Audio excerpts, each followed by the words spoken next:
Well, we told you that Joe Biden has big hopes for transgenders in the military and in women's sports, too. Universities that block transgender women from women's sports could lose federal funding if they don't comply with Biden's anti-women vision. In Connecticut, it's already happening.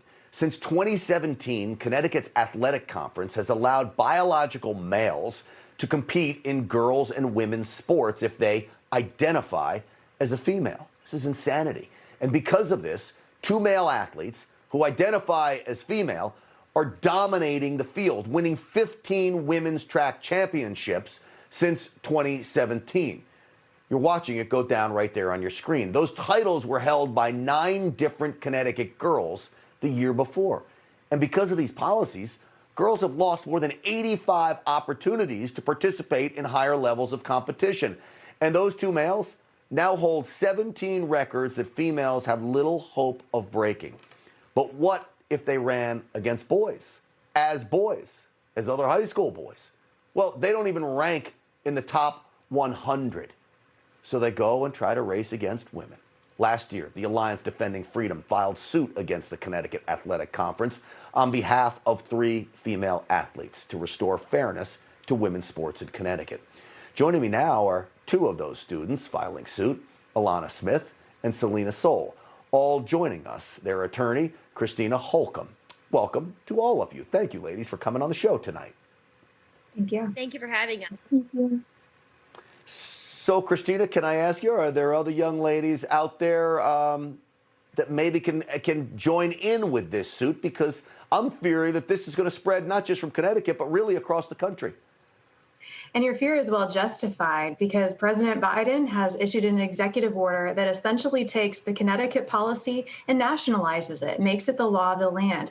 And look, we already know that this policy is bad for girls. It's hurt a number of young women, as you've mentioned. They've lost out on medals, on podium spots, advancement opportunities, and that could potentially impact even their scholarship opportunities. So we know that these gender identity policies are bad news for women. Yeah.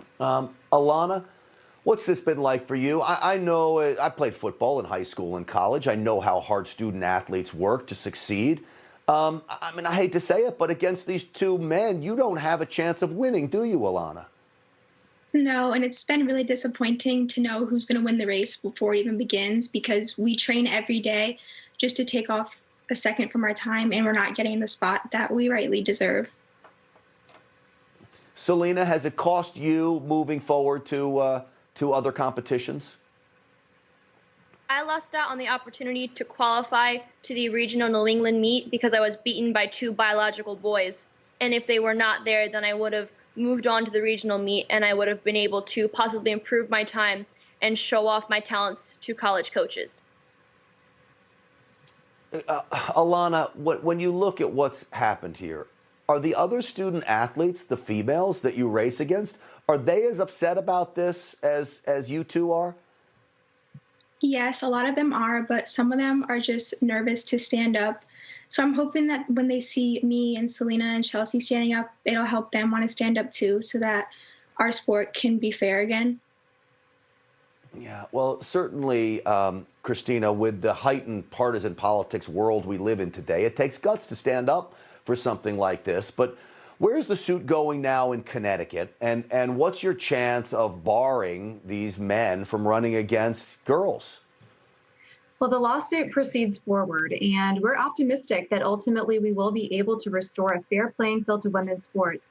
Look, that's the whole point of Title IX, a federal law which was designed to stop sex discrimination against women and ensure that girls like Alana and Selena can compete on a fair playing field, showcase their talents, and have the chance to be champions. So we do ultimately hope to be able to protect the integrity of women's sports moving forward. Well, I hope so. Selena, can you clear this up for me? I mean, what is it about people that cannot see the difference between men and women? I mean, you talk about bone density, you talk about organs like lung capacity, muscle size. What is it that they don't see the difference? Are they ashamed to admit that there's differences between men and women? I think the differences are positives in the end, Selena.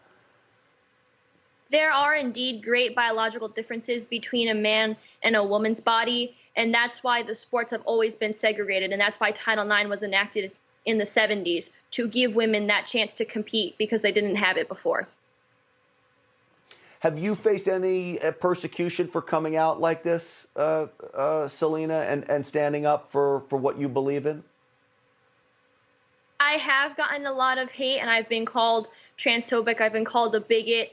But for me, I know that what I'm fighting for is right, and no matter what, I will always try to fight for fairness to be returned to not only track and field, but all female sports. Alana, is there any bigoted bones in your body? No, people want to make it about lifestyle, but it's really all about sports and saving women's sports, because if we continue to let this happen, then female sports may no longer be a thing.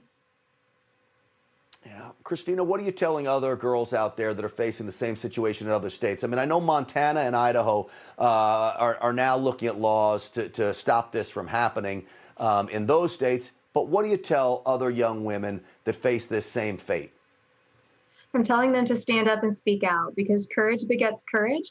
And unless the voices of female athletes are heard and they make it really clear to the powers that be, whether that's in their school district, their state legislatures, or even the Biden administration, the female athletes will not stand for this. And we need to ensure that future generations of female athletes will continue to have sport to compete in. Well, I'll tell you, Alana and Selena, I'm proud of you both for standing up for this. Alana, real quick, what do you hope comes of it? I hope that our sport and all women's sports can be fair again, because what we're experiencing is really unfair, and we don't want other girls to have to go through this like we are. All right. Selena, you too. The last word for you. All we hope to gain by this is for fairness to be returned to all female sports, and so that no other little girl will feel the way that we have felt for the last several years. Well, I hope that Joe Biden is watching this segment and seeing how passionate you all are and how you stand firm for what you believe in. And really, you deserve to have this overturned, because I know how hard you both work and all athletes work to try to have success in their sports. And it just is not fair. So, Selena Soule, thank you. Alana Smith, thank you. And Christina Holcomb, thank you for what you're doing at your organization as well. We'll talk again soon. Still ahead, folks.